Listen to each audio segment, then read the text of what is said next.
बच्चों mental math class 10th chapter 8 circle का next part कर लेते हैं। मैं हूं हरी सर और आप सभी बच्चे देख रहे हैं आपका अपना यूट्यूब चैनल चलो कदम बढ़ाए।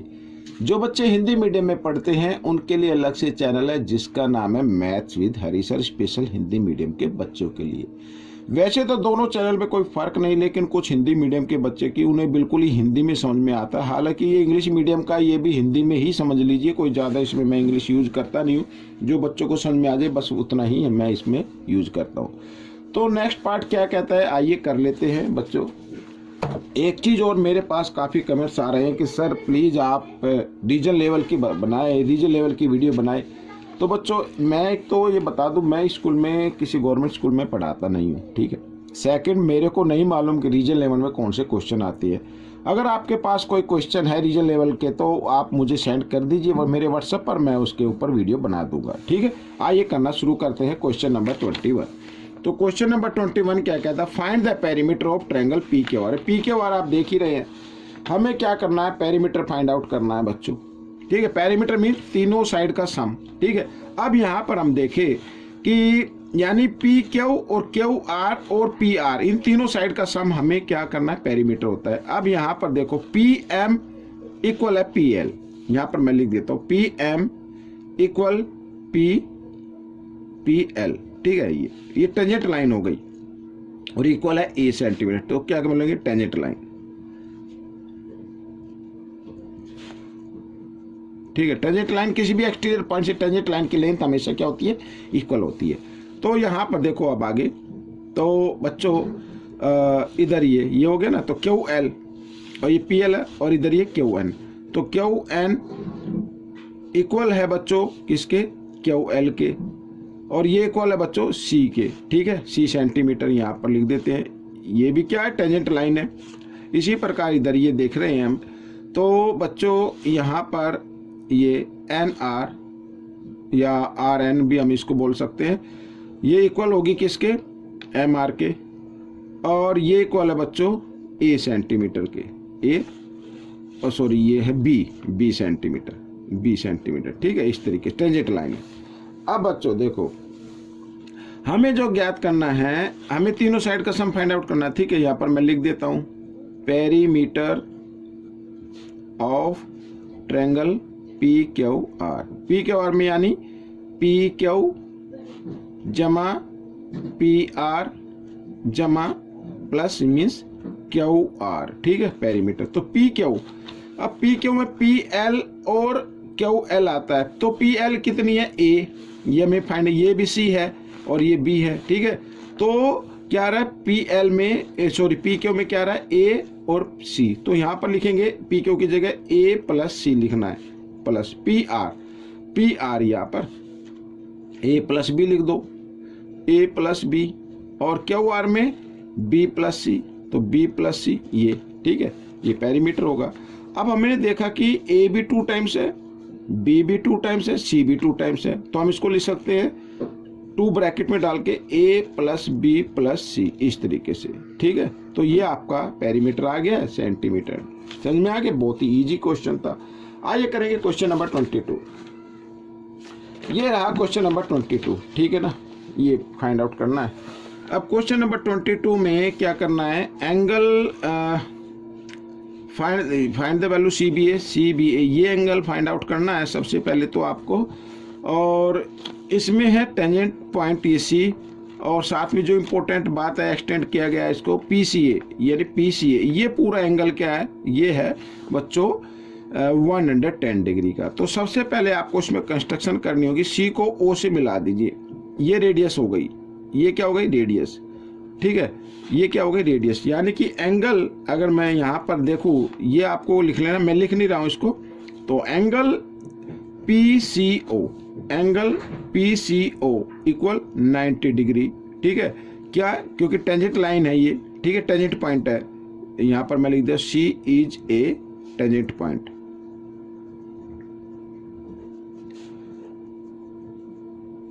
तो टेंजेंट पॉइंट पर रेडियस क्या होती है, 90 डिग्री पर होती है, ये 90 का आ गया।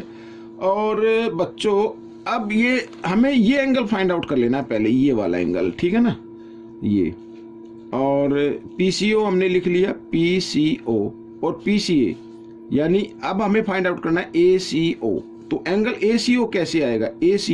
ACO में यदि हम PCA में से माइनस कर दे PCO, एंगल PCO, ठीक है ना, PCA में से PCO माइनस कर दे तो ये बच जाएगा। तो angle ACO equal PCA 110 degree और ये आ गया 90 डिग्री, और दोनों को माइनस किया तो आ गया 20 डिग्री। तो ACO की वैल्यू क्या आ गई? 20 डिग्री आ गई। अब बच्चों देखो यहाँ पर इन ट्रायंगल, ठीक है, हमें ये फाइंड आउट करना है ना, ये कर लेंगे, कोई दिक्कत नहीं है।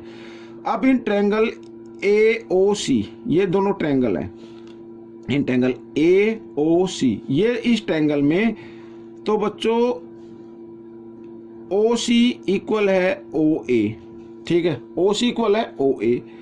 अब बच्चों अगर किसी ट्रायंगल में टू साइड इक्वल होती है तो उसके अपोजिट एंगल भी क्या होते हैं? इक्वल होते हैं, यानी कि एंगल OCA या ACO इक्वल होगा एंगल, यहाँ पर ये एंगल इसका नाम लिख देते CAO, ठीक है, और ये इक्वल होगा किसके? 20 डिग्री के। 20 आया था ना, 20, भाई ये 20, ये रेडियस है, ये रेडियस है, सेम, ठीक है। सर्कल के सभी रेडियस इक्वल होते हैं, लेकिन ट्रायंगल में टू साइड इक्वल हो गई। अब ट्रायंगल में टू साइड इक्वल है तो इसका मतलब इसके अपोजिट एंगल भी क्या होंगे? इक्वल होंगे। तो ये 20 का है तो ये भी 20 डिग्री का आएगा, ठीक है, एक तो ये याद रखना है आपको। अब हमें ट्रायंगल जो लेनी है, हमें ट्रायंगल लेनी है BCA या ABC भी बोल सकते, किसी भी प्रकार आप ले लीजिए। तो ट्रायंगल BCA, तो इन ट्रायंगल में अब यहाँ पर ये जो है ना BCA, ये देखो AB क्या है? डायमीटर है, AB क्या है? डायमीटर है, यानी सेमी सर्कल में ट्रायंगल बनाइए। तो सेमी सर्कल में जो ट्रायंगल बनता है वो 90 डिग्री का होता है, राइट एंगल ट्रायंगल होता है। तो एंगल BCA की वैल्यू क्या होगी? 90 डिग्री होगी। तो यहां पर मैं लिख देता हूं एंगल BCA प्लस और angle CBA plus angle CAO, ठीक है, CAO, तीनों का सम क्या होगा? 180 डिग्री होता है। अब BCA ये तो है 90 डिग्री का, यहाँ पर CBA ये फाइंड आउट करना है आपको, CBA और प्लस CAO ये आ गया 20 डिग्री का, इक्वल यहाँ पर मैं लिख देता हूँ बच्चों इस तरीके से। तो ये हो गया 180 डिग्री। अब 90 और 20 110 इधर प्लस है, इधर आकर ये माइनस का हो जाएगा। Angle CBA equal to 180 degree और माइनस 110 डिग्री, तो आ गया 70 डिग्री, ठीक है। तो ये आपका आंसर आ गया। अब यहाँ पर मैं लिख देता हूँ एंगल BCA, जो BCA मैंने लिखा ना, ये BCA ये 90 डिग्री का है, ठीक है। Angle are subtended by semicircle, तो यहाँ पर आप लिख सकते हैं, जगह कम है तो आप लिख लेना, angle are subtended in semicircle. आइए करते हैं क्वेश्चन नंबर 23। ये रहा क्वेश्चन नंबर 23। तो क्वेश्चन नंबर 23 क्या कहता है? Find the perimeter find out करना भाई। अब इसमें मैं शॉर्ट से बताऊंगा, ठीक है ना। तो PQRS यहाँ पे PA है, PA 3 सेंटीमीटर है, तो यहाँ पर PD भी क्या होगी? 3 सेंटीमीटर होगी। यहाँ पर साथ साथ लिखते हुए चलो, PA equal PD equal 3 centimetre, ठीक है। टेंजेंट लाइन इस तरीके से। तो पेरीमीटर यानी सभी साइड का प्लस करना, सम कर देना है। अच्छा ये आ गया DS, ये रहा DS कितनी है? 4 सेंटीमीटर है। तो SC भी क्या होगी? 4 सेंटीमीटर होगी, ये मैं लिख देता हूं, ये यानी कि DS इक्वल होगा SC, और ये भी 4 सेंटीमीटर, ये भी क्या? टेंजेंट लाइन है। आगे क्या दिया हुआ है? SR, अच्छा ये SR दे दी पूरी। SR कितनी है? 7 है बच्चों, ये 7 है। SR कितनी है? 7। हमें CR निकालनी है, तो CR की लंबाई कैसे आएगी? CR की लंबाई अगर SR में से माइनस कर दे SC, ठीक है। तो SR कितनी है? 7, इसमें से माइनस करना है SC, यानी कितनी माइनस करनी है? 4, तो कितनी आ गई? 3 आ गई। तो CR की लंबाई कितनी आ गई? 3 आ गई, तो ये भी 3 होगी, यानी कि यहाँ पर लिखेंगे CR इक्वल होगी BR के, और ये इक्वल होगी कितने? 3 सेंटीमीटर, ठीक है ना। ये भी क्या होगी? टेंजेंट लाइन हो गई। यहाँ पर लिख लेते हैं टेंजेंट लाइन, ठीक है, ये टेंजेंट लाइन हो गई। आगे क्या लिखा हुआ है, क्यू बी, क्यू बी कितनी है 4 सेंटीमीटर है, तो क्यू ए बी कितनी होगी 4 सेंटीमीटर होगी। यहाँ पर लिख देते हैं क्यू बी इक्वल होगी क्यू ए और ये होगी 4 सेंटीमीटर, ठीक है ना। ये भी क्या है, टेंजेंट लाइन है। अब हम क्या करते हैं, सभी साइड को प्लस कर देंगे तो पेरीमीटर आ जाएगा पी क्यू आर एस का, ठीक है। यहाँ पर मैं लिख देता हूँ पेरीमीटर ऑफ क्वाड्रिलेटरल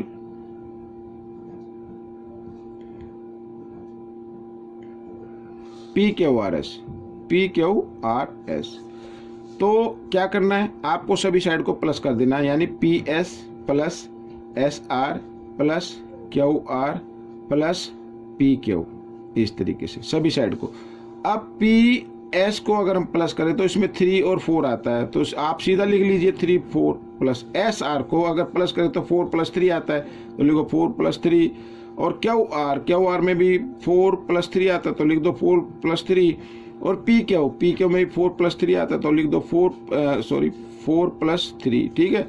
अब इनको सबको ऐड करके लिख दो, तो ये आपका पेरीमीटर आ गया। ये 4 है बच्चों, ठीक है, 4 4 4 4 4 टाइम्स है, यानी कितना हो गया 16 हो गया। 3 भी 4 टाइम्स है, यानी 3 4 से 12 हो गया, और दोनों को ऐड किया तो 28 आ गया, 28 सेंटीमीटर। ये आपका पेरीमीटर आ गया। बहुत ही ईजी क्वेश्चन है बच्चों, ठीक है। आइए करेंगे क्वेश्चन नंबर 24। ये रहा आपके सामने क्वेश्चन नंबर 24, ये रहा क्वेश्चन नंबर 24। क्या कहता है देखो, बहुत ही इजी क्वेश्चन है ये भी। यहाँ पर देखो, अब ये क्वेश्चन जो था ना, ये जो लिया क्वेश्चन 23 है, ठीक है। अब इसमें x की वैल्यू फाइंड आउट करनी है, find the value of x such that. अब इसमें दिया हुआ पी एस, इसमें थोड़ी लेंथ अलग है। पी एस ये 7 है, एस आर ये 12 है, और क्यू आर ये 15 है, और क्यू ए क्या है, ये क्या हो गई 7 हो गई, और ये है ए पी एक्स। तो ये वैल्यू फाइंड आउट करनी है। अब बच्चों देखो यहाँ पर मैं सीधा, अब सबसे पहले देखो बहुत ही थोड़ा सा घुमा फिरा के दिया है। तो सबसे पहले आप सभी जानते हैं क्यू ए इक्वल होगा क्यू बी के, ये इक्वल होगा 7 सेंटीमीटर के। टेंजेंट लाइन हो गई बच्चों,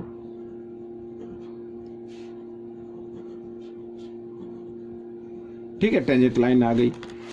अब क्यू ए 7 सेंटीमीटर है, तो क्यू बी भी कितनी होगी 7 सेंटीमीटर होगी, ठीक है ना। अब हमें बी आर फाइंड आउट करनी है, तो बी आर कैसे आएगी, अगर क्यू आर में से हम माइनस कर दें, इस क्यू आर में से क्यू बी माइनस कर दें, क्यू बी, तो बी आर आ जाएगी।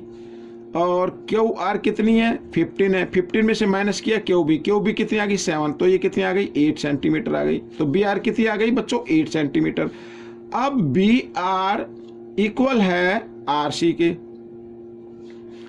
ठीक है। बी आर कितनी है 8 सेंटीमीटर, तो ये भी 8 सेंटीमीटर होगी। और यहां पर मैं ये लिख देता हूं, ये 8 है, ठीक है, और ये भी क्या हो गई 8 हो गई। तो ये भी लिख देते टेंजेंट लाइन इस तरीके से, ठीक है, समझ में आ गया। अब हमें निकालनी है भाई सी आर तो आ गई, अब हमें निकालनी है क्या एस सी निकालनी है। एस सी कैसे आएगी, एस सी आएगी अगर एस आर में से सी आर माइनस कर दे तो एस सी की लेंथ आ जाएगी। एस आर कितनी है 12, और माइनस क्या करने सी आर कितनी आ गई, सी आर आ गई बच्चों 8, सी आर कितनी है 8 है, ये रहा, ठीक है। तो 8 और माइनस किया तो कितना आ गया 4 आ गया, तो 4 सेंटीमीटर आ गई। तो एस सी कितनी है 4 सेंटीमीटर है, तो एस पी भी कितनी होगी 4 सेंटीमीटर। यहाँ पर लिख देता हूँ एस सी इक्वल होगा डी एस या पी एस, देखो लिख लो, एस डी लिख लो या डी एस लिख लो, कोई दिक्कत नहीं है। ये होगी 4 सेंटीमीटर, ठीक है ना, 4 सेंटीमीटर टेंजेंट लाइन, ये लिख दिया टेंजेंट लाइन, ठीक है। टेंजेंट लाइन इक्वल होती है। अब भाई ये 4 है, तो ये भी क्या हो गई 4 हो गई, ठीक है। अब हमें निकालने पी डी, अब पी डी इक्वल होगी पी ए के, तो पी डी निकालो पहले। तो पी डी की लेंथ कैसे आएगी, अगर पी एस में से माइनस कर देते हैं क्या एस डी या डी एस, ठीक है, एस डी माइनस कर दे तो पी डी की लेंथ आ जाएगी। तो पी एस कितनी है 7, और माइनस क्या करना है एस डी कितनी है 4, तो ये आ गई 3, तो 3 सेंटीमीटर। ठीक है। और यहाँ पर मैं लिख देता हूँ पी डी इक्वल होगी ए पी, ठीक है, और ये इक्वल हो जाएगी 3 सेंटीमीटर के। टेंजेंट लाइन है, ये भी लिख देते हैं। अब मेंटल मैथ क्विज में तो आप माइंड में कर लीजिए, अदरवाइज एग्जाम में है तो इस तरीके से एक्सप्लेन करना पड़ेगा। तो पी डी इक्वल है ए डी, और A D sorry A D नहीं है, यहाँ पर ये थोड़ा गलत हो गया। पी डी इक्वल है ए पी है बच्चों, ये ए पी, ठीक है। तो ए पी तो ना ए पी क्या थी, एक्स की इक्वल थी, और एक्स की वैल्यू क्या आ गई, फिर एक्स की वैल्यू आ गई 3 सेंटीमीटर। भाई ए पी 3 सेंटीमीटर है तो ए पी एक्स के इक्वल थी, तो एक्स किसके इक्वल आ गया, 3 सेंटीमीटर के इक्वल आ गया। तो बच्चों एक्स की वैल्यू निकल गई, ठीक है। इस तरीके से क्वेश्चन आप कर लीजिए। क्वेश्चन नंबर 25 क्या कहता है, थोड़ा सा लेंथी हो गई वीडियो, ये देखो ये रहा क्वेश्चन नंबर 24। इसको भी मैं थोड़ा शॉर्ट में बताऊंगा अब मैं, ठीक है। देखो क्या कहता है यहाँ पर B Q, B R, P R और ए पी, ये सभी क्या है, टेंजेंट लाइन है, ठीक है। यह जो क्यू पी क्यू है या क्यू पी या पी क्यू, ये आर यहाँ पर टेंजेंट पॉइंट है, बी टेंजेंट पॉइंट है, और ये अब आप सभी जानते हैं कि टेंजेंट पॉइंट पर जो रेडियस होती है वो 90 डिग्री का एंगल बनाती है, तो ये 90 का हो गया। इसी प्रकार ये आर टेंजेंट पॉइंट है और ओ आर क्या हो गई, रेडियस हो गई, तो ये भी क्या बनाएगी, 90 डिग्री का एंगल बनाएगी। अब बच्चों ओ आर इक्वल है बी ओ के या ओ बी के, ठीक है, रेडियस ऑफ द सर्कल, ये रेडियस हो गई सर्कल की। अब क्या करना है, अब अपोजिट एंगल क्या आ रहे हैं, इक्वल आ रहे हैं। बाकी जो अपोजिट एंगल है होंगे वो भी क्या होंगे, इक्वल होंगे। तो that means it is a square, square बन गया ये, और स्क्वायर की सभी साइड क्या होती है, इक्वल होती है। तो बी ओ इक्वल होगा बी क्यू के, और क्यू आर इक्वल होगा ओ आर के, ठीक है। यहां पर मैं लिख देता हूं B Q R O is a square, ये स्क्वायर हो गया, ठीक है बच्चों। भाई देखो ये 90 डिग्री का, ये भी 90 का, तो अपोजिट एंगल का सम 90 आ गया। तो ये जो बाकी जो इनका भी सम क्या होगा, भाई ये 90 है, सॉरी सम नहीं आया, ये दोनों अपोजिट एंगल क्या हो गए, इक्वल होते हैं, ठीक है। अगर किसी क्वाड्रिलेटरल में अपोजिट एंगल इक्वल हो तो बाकी जो 2 एंगल बचते हैं वो भी क्या होंगे, इक्वल ही होंगे, ठीक है ना। अब ये 90 है, ये भी 90, तो ये भी दोनों 90 के आएंगे, क्योंकि सम ऑफ क्वाड्रिलेटरल, ठीक है, the sum of angles of quadrilateral, ठीक है, नॉट मोर देन 360, यानी 360 से ज्यादा नहीं होता है, ना कम होता है। ये 90 और 90 180 है, तो इन दोनों का सम भी क्या होगा, 180 होगा, और दोनों एंगल भी क्या होंगे, इक्वल होंगे। तो that means it is a square, ये क्या हो गया, स्क्वायर हो गया। अब ये स्क्वायर हो गया, तो बच्चों यहां पर अब हमें लेना है ये ट्रायंगल बी ओ, ये ले लीजिए। अब हमें जो फाइंड आउट करना है ना, angle 4 Q O P by 5, तो ये फाइंड आउट करना है ये वाला एंगल, ठीक है। इसकी वैल्यू क्या होगी, यानी ये क्यू ओ पी है ना, ये क्या होगा। तो सबसे पहले भाई ये एंगल फाइंड आउट करो, फिर ये एंगल फाइंड आउट करो, और ये लीनियर एंगल से आप इसकी सॉल्यूशन कर दीजिए, ठीक है। अब देखो यहां पर अब आपको ट्रायंगल लेनी है, ट्रायंगल बी ओ क्यू, ये ट्रायंगल आपको लेनी है, ये वाली ट्रायंगल, ठीक है। इस ट्रायंगल में देखो, in triangle B O Q में, तो बी ओ इक्वल है B Q side of square, square की सभी साइड इक्वल होती है, तो इनके अपोजिट एंगल भी क्या होंगे, इक्वल होंगे। इसका नाम 1 रख लेते हैं, इसका नाम रख लेते हैं 2, तो एंगल 1 इक्वल होगा एंगल 2 के, ठीक है। यहां पर लिख देता हूं opposite angles of equal side, ठीक है ना, इस तरीके से समझ में आ गया, ये आ गया, ये आ गया एंगल 1। अब ये इसकी वैल्यू क्या होगी, अब देखो इन ट्रायंगल यहां पर लिख देते हैं in triangle B O Q, तो यानी एंगल इसका नाम आप ले लो ओ बी क्यू और प्लस एंगल 1 प्लस एंगल 2, तीनों का सम क्या होगा, 180 डिग्री होता है, ठीक है। तो ओ बी क्यू ये तो 90 डिग्री का है, ये तो क्या 90 डिग्री का है। टेंजेंट पॉइंट पर रेडियस क्या होती है, 90 डिग्री पे होती है, और एंगल यहाँ पे 1, एंगल 1 और एंगल 2 किसके इक्वल है, एंगल 1 के, तो एंगल 2 की जगह एंगल 1 लिखा जा सकता है 180 डिग्री। तो एंगल 1 इधर है, एक एंगल 1 इधर है, तो एंगल 2 एंगल 1 हो गए, और 90 इधर प्लस है, इधर आकर ये माइनस का हो जाएगा, तो माइनस कर लेते हैं, और माइनस क्या, तो 90 डिग्री आ गया। तो एंगल 1 की अगर वैल्यू निकालें तो 90 इधर 2 मल्टीप्लाई में इधर आकर डिवाइड में आ गया, 2 से इसको डिवाइड किया तो 45 डिग्री आ गया। तो एंगल 1 की वैल्यू क्या आ गई, 45 डिग्री आ गई। सिमिलरली अब इतना करने के बाद आपको ये दूसरी जो ये है ना, ये वाला एंगल, इसको आपको फाइंड आउट करने की जरूरत नहीं है, आप सीधा लिख सकते हैं। यहाँ पर मान लीजिए ये एंगल 1 ये 2, तो ये 3 और ये ले लेते हैं 4, ठीक है। तो एंगल 3 यानी एंगल 3 भी क्या आएगा, 45 डिग्री का आएगा। ये एंगल 3 की वैल्यू भी क्या होगी, 45 डिग्री की होगी। क्यों, क्योंकि ये भी क्या है, स्क्वायर है भाई। ये रेडियस हो गई, ये रेडियस हो गई, 2 साइड इक्वल आ गई, तो ये दोनों भी आपस में क्या होंगी, इक्वल। भाई ये दोनों आपस में इक्वल हैं, लेकिन ये इसके इक्वल आएगी क्योंकि ये स्क्वायर हो गया, ठीक है, स्क्वायर हो गया। ये 90 डिग्री का एंगल है टेंजेंट पॉइंट पर, इधर भी टेंजेंट पॉइंट पर 90 डिग्री का है। तो अपोजिट एंगल 90 डिग्री के आ रहे हैं, तो ये अपोजिट एंगल भी, ये भी क्या होंगे, 90 डिग्री के होंगे। That means it is a square. तो इसी प्रकार हम एंगल 3 की वैल्यू निकाल लेंगे, तो ये 3 की भी क्या आ जाएगी, 45 आ जाएगी। अब हमें निकालने QOP, ठीक है, एंगल QOP ये निकालना है। तो एंगल QOP और प्लस एंगल 1 और प्लस एंगल 3, ठीक है, इन तीनों का सम क्या होगा, 180 डिग्री होता है। इन्हें बोलते हैं लीनियर एंगल। यहां पर मैं लिख देता हूं लीनियर एंगल्स, एक ही रेखा पर बने एंगल्स, ठीक है ना, लीनियर एंगल्स। तो QOP हमें नहीं मालूम कितने डिग्री का, ये तो हमें फाइंड आउट करना है, लेकिन 1 का पता 45 डिग्री है, 3 भी है 45 डिग्री, तो 180 डिग्री। 45 और 45 90 डिग्री हो गया। तो angle QOP equal to 180 degree. इधर 90 प्लस में इधर आकर इक्वल के साइड से इधर लेके आएंगे तो माइनस में हो जाएगा इस तरीके से। और माइनस क्या, तो कितना आ गया बच्चों, ये आ गया 90 डिग्री। तो QOP की वैल्यू क्या आ गई, 90 डिग्री आ गई। हमें जो वैल्यू फाइंड आउट करनी है वो करनी है 4 एंगल QOP बाई 5, ये फाइंड आउट करना है, ठीक है, ये फाइंड आउट करना है। तो 4 और QOP कितने का, 90 का, 90 और इधर लगा ले 5, इधर इस तरीके से। तो 5 से अगर डिवाइड करेंगे 90 को तो 80 पे जाएगा, 18 पे, सॉरी 18 4 जाए कितना होता है, 72 डिग्री होता है। तो ये आपका आंसर आ गया बच्चों। तो आपको देखो वीडियो देखनी है पूरी और प्रैक्टिस करनी है ज़्यादा से ज़्यादा। आपके ये फाइनल एग्जाम में भी आ सकते हैं क्वेश्चन, ये मत सोचना कि ये क्विज में ही आते, फाइनल एग्जाम में भी आएंगे। तो ज़्यादा से ज़्यादा प्रैक्टिस कीजिए और अच्छे मार्क्स लेके आइए। मिलेंगे नेक्स्ट पार्ट में, टिल देन थैंक यू।